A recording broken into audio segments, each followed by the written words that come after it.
Pemirsa, Presiden terpilih Joko Widodo mengatakan akan segera memetakan sejumlah persoalan untuk dikerjakan oleh kabinetnya. Tim transisi yang dibentuknya juga membantu menyusun program prioritas yang akan ditangani untuk memudahkan kerja nanti. Deputi Tim Transisi Hasto Kristianto mengatakan salah satu tantangan bagi pemerintahan Jokowi JK adalah merancang program kerakyatan di tengah keterbatasan ruang fiskal yang ada pada APBN tahun ini. Sebelumnya sejumlah program prioritas sudah disampaikan oleh Jokowi JK untuk kabinet mendatang. Salah satunya adalah pembukaan akses pendidikan dan kesehatan yang luas bagi masyarakat lewat program Indonesia Sehat dan Indonesia Pintar, serta pemberdayaan lewat dana desa. Disadari tantangan ke depan memang tidak mudah. Kalau kita lihat dari aspek fiskal, banyak keterbatasan dari ruang fiskal yang tersedia. Namun komitmen untuk mengimplementasikan seluruh janji-janji kampanye menjadi daya penggerak untuk menawarkan inisiatif-inisiatif baru dengan mencari terobosan-terobosan di dalam kebijakan fiskal itu.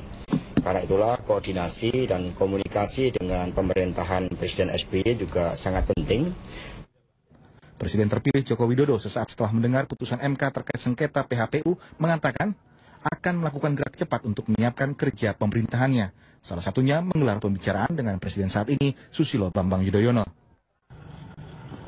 Ya, tadi kan sudah kita sampaikan. Langkah selanjutnya, segera merencanakan, segera mempersiapkan untuk nanti ke pemerintahan yang baru. Itu artinya segera kita bertemu dengan pemerintah yang sekarang, dengan pemerintah Pak SBY untuk mengetahui persoalan-persoalan apa, kemudian nantinya juga kita bisa masuk ke kementerian-kementerian agar persiapan kita betul-betul nanti bisa segera matang. Pengamat politik Yunarto Wijaya mengatakan janji Jokowi untuk mengisi kabinetnya dengan orang-orang yang cakap dan profesional tanpa bagi-bagi kursi kekuasaan adalah awal yang bagus.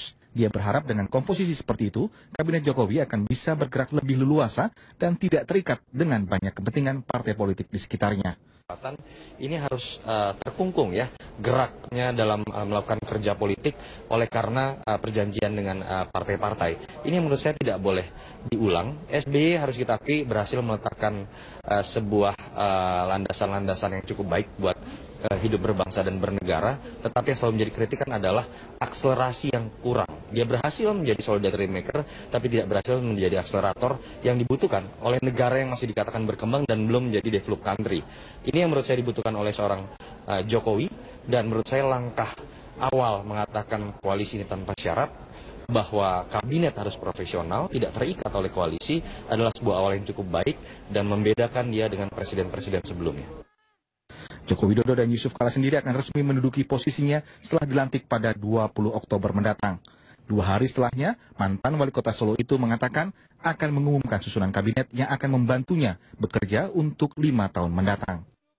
Tim Liputan Metro TV. Ketua Umum Partai Nasdem Surya Paloh menutup sekolah legislatif yang diselenggarakan Partai Nasdem di Ancol, Jakarta. Dalam pidatonya, Surya Paloh menyatakan berbagai sikap politiknya. Dihadiri puluhan politisi Partai Nasdem serta 35 caleg DPR RI yang terpilih untuk masa jabatan 2014-2019, Surya Paloh memaparkan kembali beberapa hal penting yang perlu menjadi bekal bagi kadernya di parlemen mendatang. Surya Paloh mengingatkan agar kader Partai Nasdem menjauhi tindak pidana korupsi dan berpikir kritis meski menjadi bagian dari pemerintahan Jokowi JK. Di samping itu, Surya Paloh juga mengingatkan agar kader-kadernya tidak hanya pandai berbicara, namun juga mampu menampung aspirasi dengan turut langsung ke tengah masyarakat.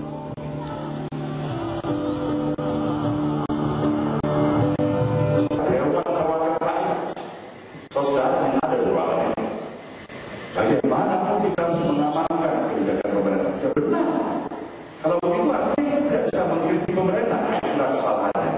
Justru karena partai pemerintah kita memberikan kritik yang paling hebat kepada pemerintah. Itu baru Nasdem. Jadi di mananya kita bela pemerintah? Pertama, kritik yang hebat itu karena kita bertanggung jawab dengan moral obligation yang ada pada diri kita. Jadi kritik yang konstruktif sehebat-hebatnya. Dan kita akan bela di sana tidak ada tawar-tawar. inilah seninya partai politik di dalam Nasdem ini. Jadi kalau anggota Dewan Nasdem katanya ini asal ABS ke pemerintah, sudah salah kita. Tapi yang kita tidak inginkan ada argumentatif yang memiliki semua daya tarik tersendiri. Ini lebih rusak. Lebih bagus diam-diam saja. Pasca putusan Mahkamah Konstitusi yang menolak permohonan tim Prabowo Hatta, arah koalisi Merah Putih pun terancam tidak solid. Pengamat politik Niko Haryanto mengatakan kemungkinan hanya akan tersisa PKS dan Gerindra yang tetap bertahan di koalisi Merah Putih. Godaan untuk menyeberang ke kubu Jokowi JK mulai menguat dari beberapa partai politik pengusung Prabowo Hatta. Setidaknya ada 4 partai pengusung Prabowo Hatta yang tergoda untuk berlabuh mendukung Jokowi JK. Saya kira prioritas yang harus stay di koalisi Merah Putih sekarang ini yang akan stay di luar pemerintahan, dan karena ada banyak hal secara psikologis maupun politik untuk bisa diterima di pemerintahan adalah misalnya Gerindra dan PKS. Di luar itu saya kira yang lain sebenarnya masih terbuka peluangnya. Jadi misalnya Demokrat itu selama ini saya kira meskipun ada masalah antara atau hubungan komunikasi yang belum baik antara figur Pak SBY dengan Ibu Megawati, tapi dalam level kedua, level ketiga saya kira nggak ada masalah. Tapi partai-partai tersebut saya kira sangat terbuka kemungkinannya untuk masuk ke dalam pemerintahan, baik mereka mengisi posisi di kabinet ataupun mereka menjadi bagian dari pemerintahan dan mereka nantinya menjadi pendukung pemerintahan di Pemirsa, kami mohon maaf atas kesalahan teknis yang terjadi. Kabinet Jokowi JK akan dibentuk setelah Jokowi JK melakukan evaluasi dan merancang efisiensi termasuk adaptasi dengan APBN 2015. Perampingan Kabinet Jokowi JK diharapkan berlangsung bertahap agar terstruktur dan tidak terlihat pincang.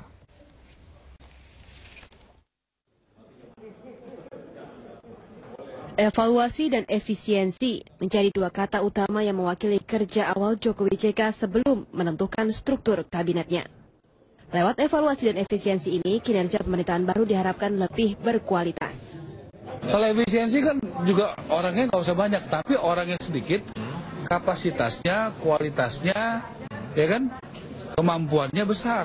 Bagaimana jumlahnya sedikit, tetapi kemampuan menjalankan tugasnya besar. Kapasitasnya besar, tanggung jawabnya, profesionalnya besar. Meski Presiden terpilih Joko Widodo hingga kini enggan menyebut jumlah atau nominal menteri, namun Jokowi memastikan sebelum pelantikan Oktober nanti sudah mengumumkan nama-nama menteri kabinet Jokowi JK. Tadi yang sudah sampaikan di depan mengenai APBN, artinya yaitu secepatnya kita bisa masuk ke kementerian, nanti bisa juga pembahasan di Dewan pun juga kegiatan-kegiatan program yang kita punya juga terakomodasi di situ, sehingga saat pelantikan besok langsung bisa kerja. Tim penyusun rancangan undang-undang dari Kementerian Pendayagunaan Aparatur Negara menyarankan perubahan struktur kementerian dilakukan secara moderat atau bertahap, tidak berlangsung secara besar-besaran. Jadi opsi pertama untuk penggabungan mungkin sekitar 27 kementerian, opsi kedua sekitar 30 kementerian. Jadi kalau ya opsi pertama mungkin kurang sekitar 7, opsi kedua kurang sekitar 4. Lalu di track kedua adalah penggabungan atau merger di beberapa kementerian dan lembaga. Sementara pengamat politik Burhanuddin Muhtadi berpendapat efisiensi kabinet juga harus dilengkapi dengan diferensiasi. Kabinet terdiri dari kabinet yang wajib ada, bersifat strategis, dan akomodasi politik. Tim Liputan, Metro TV. Lawan Jokowi JK berjanji akan tetap solid mendukung dan mengawal pemerintahan Jokowi JK hingga 5 tahun ke depan. Hal ini terkait dengan pernyataan Jokowi JK yang meminta relawan tidak membubarkan diri dan tetap menjadi mata dan telinga bagi pemerintahan baru nanti. Karena sudah selesai pilpresnya, kita ingin membubarkan diri. Nanti dulu. Pekerjaan besar baru akan dimulai. Kok mau bubar? Dan masih meminta lagi agar 5 tahun ke depan kami ditemani, kami dikawal. Itulah penggalan kalimat Presiden terpilih Joko Widodo yang kerap diulang dalam setiap pidatonya sejak Jumat kemarin dalam berbagai acara silaturahmi dengan relawan. Atas permintaan inilah, sejumlah relawan mengaku akan tetap solid, siap mendukung dan mengawal kebijakan di bawah pemerintahan Jokowi JK. Seperti komitmen yang diucapkan perwakilan dari 2.000 relawan Bravo 5 ini.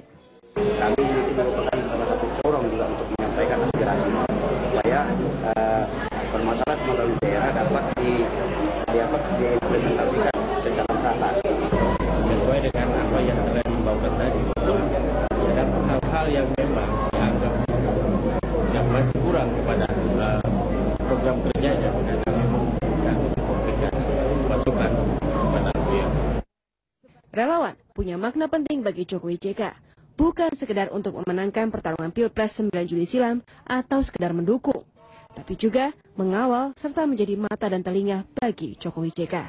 Artinya Bapak Ibu semuanya, relawan akan menjadi tangan-tangan kita, akan menjadi mata kita untuk Liputan Metro TV. Bagaimana sebuah kebijakan itu sampai ke bawah. Kelangkaan BBM jenis solar masih terjadi di sejumlah daerah. Di Kota Padang dan Kendari, sopir truk terpaksa antri hingga berjam-jam untuk mendapatkan BBM jenis solar.